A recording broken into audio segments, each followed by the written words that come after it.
j'avais commencé depuis le début de l'année à faire l'actualité en début de classe. Le matin, avec les élèves, ce que ça a permis Scoop, c'est d'aller un petit peu plus loin, sans nécessairement que moi que j'aille plus loin.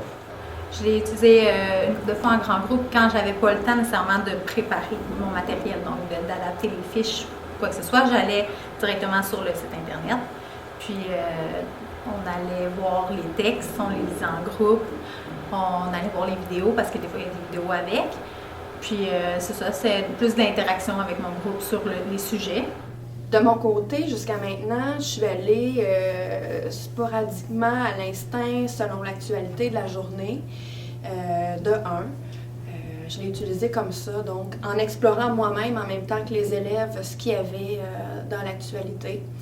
Donc ça, c'est intéressant parce que c'est tout déjà là. Nous, on peut, après ça, le modifier, décider quelle activité on fait, parce que souvent, il y a 3 activités proposées.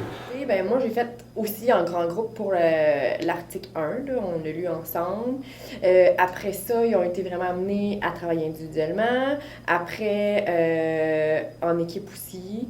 Mais ça a été beaucoup des discussions de grand groupe. Je pense que Scoop, ça se prête bien justement à ça, avec l'interaction avec les jeunes. Puis c'est ce que moi, je trouve qui manque aussi. Donc, moi, je l'ai plus utilisé en grand groupe, mais comme je dis, ils ont quand même eu des évaluations puis des trucs à faire seuls aussi.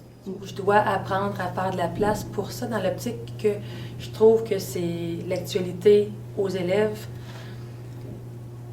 C'est au quotidien qu'on devrait en faire un peu, ou à la limite plus qu'une fois, de temps en temps, pour que les élèves comprennent vraiment l'importance de l'actualité au quotidien. En tant que professeur, je trouve que c'est un très, très bel outil à intégrer plus souvent.